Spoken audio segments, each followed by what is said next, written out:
Bienvenidos. Hoy nos metemos de lleno en un relato que de verdad desafía lo que entendemos por realidad. Son las experiencias de una mujer, Esperanza, de Panamá, que asegura haber tenido contacto por décadas con seres, extraterrestres del tipo nórdico. Tenemos como base una entrevista bastante larga, muy detallada, donde ella cuenta todo. Y la idea es explorar a fondo qué dice, quiénes son estos seres según ella, cómo interactúan supuestamente con nosotros y qué revelan sobre nuestro pasado y quizás nuestro futuro. Así que prepárense para esta exploración. Sí, la verdad es que es un material que atrapa de inmediato. Estos testimonios, como el de Esperanza, nos pone frente a narrativas que se escapan, ¿no?, de lo cotidiano, de nuestra visión del universo. Y creo que lo importante acá es, analizar los detalles que ella da, ver si hay coherencia en su historia y pensar en las implicaciones tremendas, si esto fuera cierto, ¿no? Siempre, claro, recordando que es un relato personal, muy vívido, pero personal al fin. Exacto. Empecemos por ahí, por desglosar a estos supuestos visitantes, los nórdicos. Esperanza los describe, físicamente imponentes. Muy altos, dice, entre 2,20 metros y 2,30 metros. Piel blanca, pelo rubio. Y recalca mucho una sensación de paz, como una vibración muy alta que viene de ellos. Su primer contacto, dice, fue visual, en su patio. Pero el encuentro fuerte fue en 1978, ya dentro de una nave. Ajá. Y ahí en la nave, surge un detalle que le pone un toque casi de misterio, ¿no? Esperanza habla de una figura principal. Alguien como imponente, de pelo rubio largo, pero que no le pudo ver la cara. Y le transmitieron, telepáticamente parece, que era alguien súper importante a nivel mundial. Alguien que ella reconocería. Claro, eso te deja pensando, ¿no? ¿Quién podría ser? Alguien de la política, un líder conocido. Conecta lo cósmico con lo terrenal, de una forma, muy directa y enigmática. Exactamente. Y la afirmación que realmente cambia las cosas no es solo que vienen de visita, sino que, según Esperanza, llevan muchísimo tiempo acá. O sea, viviendo entre nosotros ya integrados. Sí, eso es fuerte. Y parece que prefieren lugares con poca gente y una vibración natural alta, como las montañas de Panamá, donde ella vive. Es interesante eso, porque, fíjate, resuena con otros relatos de la zona. La misma entrevistadora lo conecta con casos en Costa Rica, menciona a Enrique Castillo Rincón, ¿no?, que también hablaba de encuentros con seres así, altos, rubios, en lugares apartados. Esta coincidencia en Panamá, Costa Rica, en zonas montañosas, sugiere como un patrón en estas historias. ¿Será que buscan algo específico de esos lugares? ¿Energía? ¿Discreción? ¿Quién sabe? Y la diferencia evolutiva que ella percibe es que es abismal. Habla de millones de años por delante nuestro. Poner eso en perspectiva es, casi imposible. Totalmente. Ahora, sobre de dónde vienen. La historia que cuenta Esperanza es bastante detallada. Habla de un planeta que gira en un sistema solar con 2 soles, un sistema binario. Y tuvieron que irse de ahí, según le contaron, por problemas gravitacionales tremendos que pasaban cada cierto tiempo cuando las 2 estrellas se alineaban, básicamente una cuestión de supervivencia cósmica. Y ella describe haber visto sus ciudades, o al menos una estructura, que no tienen nada que ver con lo nuestro. No son edificios separados, sino como una megaestructura gigante, autosuficiente, que cubre áreas enormes, con parques adentro, fuentes, transporte tipo monorrieles y una tecnología para la energía que suena a ciencia ficción pura. Ventanas hechas de prismitas que captan radiación y la convierten en energía para todo. Hasta cultivos sobre el mar menciona. Impresionante. Y acá llegamos a uno de los puntos más, polémicos y fascinantes, ¿no? La versión de la historia humana que supuestamente le dieron. La idea central es que somos en parte producto de ingeniería genética extraterrestre. O sea, habla de una primera etapa donde mezclaron ADN de estos nórdicos con homínidos antiguos allá por la zona de Sudán, Etiopía.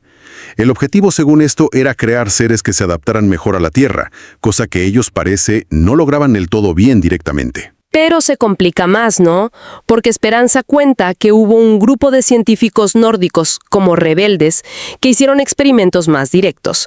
Crearon híbridos mezclando su ADN con el nuestro de forma más avanzada y los pusieron en Sumeria, en la antigüedad. Estos seres, le dijeron, tenían capacidades superiores, vivían mucho tiempo y serían los reyes, las figuras casi divinas de las tablillas sumerias, esos registros de Mesopotamia. Claro, los Anunnaki y figuras similares. Podría ser. Y dice que eventualmente desaparecieron, quizás por algo como el diluvio universal. Es una reinterpretación total de la historia antigua, ¿eh? Y no para ahí. La narrativa sigue, explicando que la diversidad humana de hoy viene de que otros grupos, genéticamente distintos, fueron dejados a propósito en el norte de Europa, en China. Y conecta todo esto con los dioses antiguos, los griegos, egipcios, mayas, incas. Serían estos seres o sus descendientes. Pero añade que estos dioses se fueron retirando cuando la gente empezó a idolatrarlos y, sobre todo, a hacer sacrificios humanos, algo que ellos rechazaban totalmente. Esperanza lo resume todo en una frase que hasta usó de título para un libro. Ellos más nosotros. Es una síntesis potente de esta idea de que somos una especie de cocreación, ¿no? Con intervención genética desde el principio. Fascinante, sí. Y muy controversial, por supuesto. Pasemos a la tecnología que describe, los viajes entre estrellas. Dice que dentro de la nave no había ventanas, sino pantallas que mostraban todo afuera. Y para aguantar las aceleraciones brutales, la metían en una especie de cápsula individual como un huevo protector. Un detalle interesante es que, según ella, antes de venir ellos en persona, mandaron sondas, esferas no tripuladas de reconocimiento, que analizaron todo. El agua, el aire, la tierra, la biología nuestra. Solo después de tener toda esa data consideraron seguro venir. Bastante metódicos, ¿no? Muy cautelosos. Sí, Urifoque es casi científico. Y el método de viaje que menciona Esperanza es a través de agujeros de gusano. Llama la atención que use ese término, que es un concepto de la física teórica, ¿no? Túneles en el espacio-tiempo para viajar distancias enormes casi al instante. En su relato no es teoría, es tecnología real. También habla de implantes, un chip bajo el dedo corazón derecho que parece todos ellos tenían y les daba acceso a cosas solo con poner la mano. Y ella menciona una cicatriz chiquita detrás de su oreja, que cree que podría ser un implante para facilitar la telepatía con ellos. Y a pesar de que estos encuentros eran imprevistos, que se la llevaban, ella insiste mucho en que nunca lo sintió como algo malo, como una abducción de esas que dan miedo. Siempre lo describe como algo positivo, hasta maravilloso. También cuenta otro avistamiento distinto, una nave triangular, grande, silenciosa, que pasó sobre su casa. Eso sugiere quizás distintos tipos de naves, o hasta otros grupos, ¿no? Claro. Y estas descripciones tecnológicas, bueno, se conectan directamente con las visiones del futuro que dice haber recibido. Una muy específica en 1996. Le mostraron la Tierra en el futuro, con la gente viviendo en domos gigantes como cúpulas protectoras. La idea es que afuera el aire se volvió irrespirable o peligroso. Describe ver el suelo de afuera mojado como si hubiera llovido, pero sin plantas, solo un árbol a lo lejos. Muy raro. Y dentro de los domos, poca gente, sobre todo jóvenes, y muchos laboratorios e invernaderos para sobrevivir. ¿Y la causa de ese futuro tan sombrío? Dice que no se la dijeron claramente. Ella especula. Contaminación al límite, una guerra nuclear, el impacto de un meteorito. Queda ahí, como una advertencia abierta. Y junto con esa visión, bueno, vienen mensajes clave que le habrían dado. Uno es una advertencia muy directa, que la humanidad deje de mandar mensajes al espacio así nomás. La razón que le dan es inquietante. No todos los que están ahí afuera son buenos. Y nuestros mensajes revelan nuestras debilidades, biológicas, tecnológicas. Nos exponen a contactos que quizás no queremos. Eso da que pensar. Y otro mensaje constante, muy central en su relato, es un llamado a la transformación espiritual. Insisten en que necesitamos elevar nuestra vibración, reconectarnos con la fuente, con Dios, pero no como una figura religiosa, sino como una energía creadora universal. Y la forma de hacerlo es sobre todo meditando, buscando el silencio interior. Hay una frase que ella repite mucho: hay que quedarse callado para poder escuchar a Dios. Interesante el enfoque. Y también hay una visión bastante cínica, digamos, sobre la política mundial. Le habrían dicho que los líderes que vemos no llegan al poder por elecciones reales, sino que son puestos ahí por una élite que opera en las sombras, y queda la duda de si esa élite es solo humana o si está influenciada o incluso formada por estos seres u otros, moviendo los hilos del planeta para sus propios fines. Que supuestamente estos nórdicos dicen seguir. Según Esperanza, ellos eligen no meterse en nuestros problemas para que aprendamos por las malas, digamos. Pero al mismo tiempo dicen que podrían intervenir si la cosa se sale de las casillas, si cruzamos una línea roja que ponga en peligro todo el planeta. Allí hay una tensión, ¿verdad? Una contradicción interesante dentro del mismo relato. Por un lado, no intervenimos, pero por otro, la historia misma dice que intervinieron en nuestra genética y quizás siguen influyendo en el poder. ¿Cómo se come eso? Es parte de la complejidad del testimonio. Sí, totalmente. Y sobre el cambio climático, un tema tan actual, la visión que le dieron es que el calentamiento global es en gran parte un ciclo natural de la Tierra. Pero reconocen que nosotros, con la contaminación descontrolada, estamos empeorando mucho el problema. Básicamente que estamos haciendo de la Tierra un basurero. Bueno, pero el relato de Esperanza no se queda solo en los nórdicos. Ella describe otros fenómenos que ya entran más en lo espiritual o paranormal. Se mezcla todo en su experiencia. Menciona, por ejemplo, un portal energético que a veces se abre en el patio de su casa, allá en David, Panamá. ¿Un portal? ¿Y qué pasa ahí? Cuenta que por ese portal vio a su abuela paterna que ya había fallecido y que le dio información sobre su vida pasada.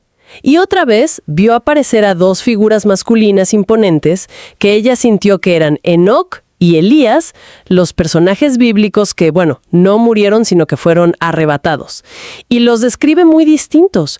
Uno como humilde, casi desnutrido, que sería Enoc, y el otro radiante, con ropas finas, Elías. ¡Wow! Eso ya entra de lleno en otro terreno. Y también cuenta una visión astral que tuvo, claramente espiritual.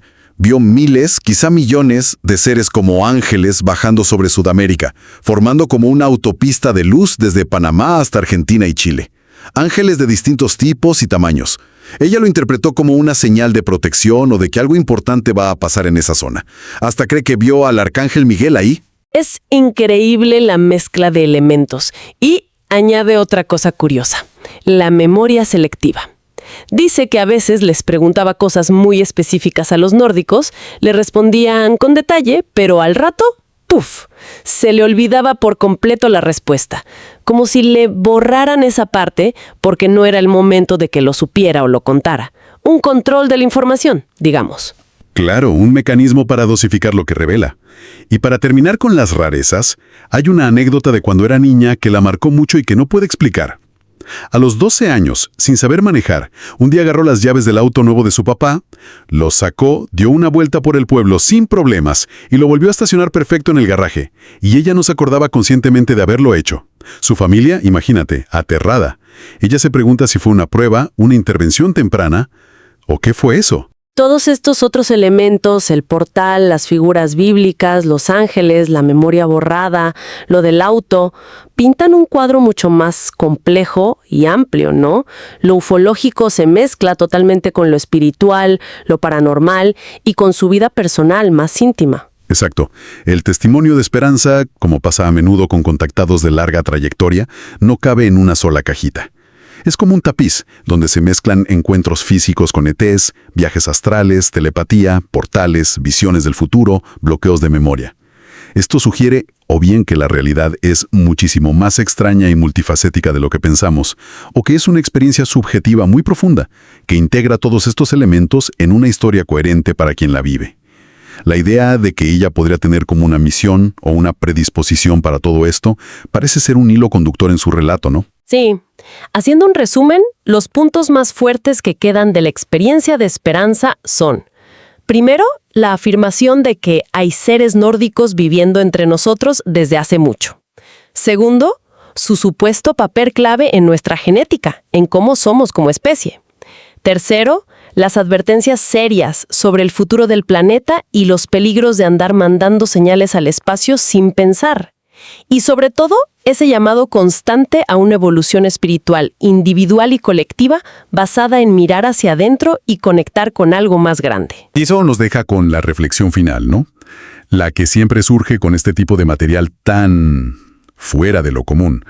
Si aceptáramos, solo como hipótesis, que hay algo de verdad en historias como la de Esperanza, que seres más avanzados interactuaron y quizás interactúan con nosotros, influyendo en nuestra historia, observándonos ahora mismo, ¿cómo cambiaría eso nuestra forma de ver la historia, la religión, nuestro propio potencial, nuestro lugar en un universo que podría estar lleno de vida inteligente?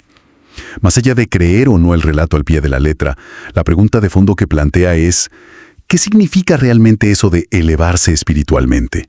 En un cosmos donde quizás no estamos solos y donde otras fuerzas o inteligencias podrían estar jugando un papel en nuestro destino. Es una pregunta que se queda resonando, ¿verdad? Mucho después de escuchar testimonios así.